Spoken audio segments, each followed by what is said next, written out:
14 বছরের নাবালক এই কাণ্ড ঘটালো। শুনলে গায়ের পশম খাড়া দিয়ে উঠবে আপনাদেরও।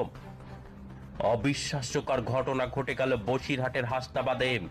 6 বছরের শিশুকন্যাকে খুন করে পুকুরে পুঁতে দিল সম্পর্কে দাদা। গ্রেপ্তার নাবালক, তদন্তে পুলিশ। খুনি নাবালক ছাত্রকে নিয়ে পুলিশ খুনের পুনর্নির্মাণ করলেন গ্রামে। উত্তর 24 পরগনা জেলার বসিরহাট মহকুমার হাসনাবাদ থানার হাসনাবাদ গ্রাম পঞ্চায়েতের রামেশ্বরপুর মনোহরপুর গ্রামের ঘটনা। বছর 6 সাইমা খাতুন প্রথম শ্রেণীর ছাত্রী। গতকাল শনিবার পিসির বাড়ি যাওয়ার নাম করে ডেকে নিয়ে যায় পিসির ছেলে বছর 14 অষ্টম শ্রেণীর ছাত্র আরিফ গাজী। তারপর থেকে আর তার খোঁজ পাওয়া যায় না। ওই ছাত্রীর বাবা মা সহ পরিবারের সদস্যরা খোঁজাখুঁজি করলে সন্ধ্যা হয়ে গেলেও তাকে পাওয়া যায় না। তখন সন্দেহ হয় সম্পর্কে দাদা আরিফের উপর। হাসনাবাদ থানায় লিখিত অভিযোগ দায়ের করলে আরিফকে আটক করে জিজ্ঞাসাবাদ করলে পুলিশের জেরায় সে স্বীকার করে বাড়িতে কেউ ছিল না। সেই সুযোগে ওই ছাত্রীকে শ্বাসরোধ করে খুন করে বাড়ির পেছন পুকুরে পুঁতে দিয়েছে সে। হাসনাবাদ থানার পুলিশ গিয়ে পুকুর থেকে ছাত্রীর মৃতদেহ উদ্ধার করে ময়না তদন্তের জন্য প্রথমে টাকি গ্রামীণ হাসপাতালে, তারপর বসিরহাট স্বাস্থ্য জেলার পুলিশ মর্গে পাঠিয়েছে। ইতিমধ্যে আরিফকে সঙ্গে নিয়ে ওই এলাকায় কিভাবে খুন করেছে আরিফ তার একটা পুনর্নির্মাণ করে হাসনাবাদ থানার পুলিশ।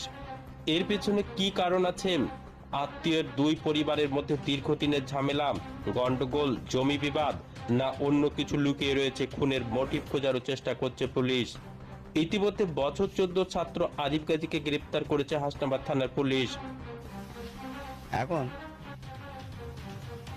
আমি একটু ঘুমিতে বেলা হলে উঠি, এখন শুনলাম বাচ্চাটা ওই ওর বোনের বাড়ি গিয়েছিল আর কি, পিসির বাড়ি খেলা করতে করতে নিয়ে গিয়েছিল। এখন নিয়ে যাওয়ার পরে বেশ ঘন্টাখানি পরে এরা বলছে যে আর পাওয়া যাচ্ছে না। আমাদের বৌমা বলছে বাচ্চাটা কোথায় গেল, বাচ্চা পাচ্ছে তোমার দিকে এসছে, যায় আমাদের বাড়ি।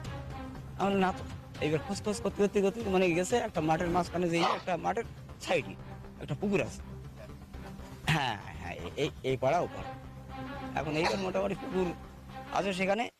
এখন সেই পুকুরে যাকে জুতো ভাসতেছে। এখন জল তখন এই পর্যন্ত আছে, জল মানে হ্যাঁ হাঁটুর মানে একটু বেশি আছে। এখন সব নেবি ভরলাম আমরা, নেবি মোটামুটি 3-4 বার নামা হলো। তারপরে এবার তো পাওয়া গেল না। জুতো যখন না পাওয়া গেছে তখন আমি বলছি শিগগির গাড়ি ফাড়ি নিয়ে এখানে কোনো ছোট। হ্যাঁ, ও মেয়ে কিন্তু কেউ ধরে নিয়ে গেছে মনে হচ্ছে, সন্দেহ একটা মনে আমাদের সন্দেহ হচ্ছে। হ্যাঁ, এখন বলার পরে তখন এবার কেউ গেল না, কেউ এদিকে কেউ ওদিকে ছড়িয়ে ছিটিয়ে চলে গেল। এখন যথারীতি তখন ওই ছেলেটাকে আমরা মানে আমাদের ভাগনা হয়, ওরে নিয়ে আমরা খুব সান্ত্বনা দিই যে দেখ, যদি তুই কোনো কিছু করে থাকিস বল, তোর কোনো কিছু হবে না, পুলিশ কোনো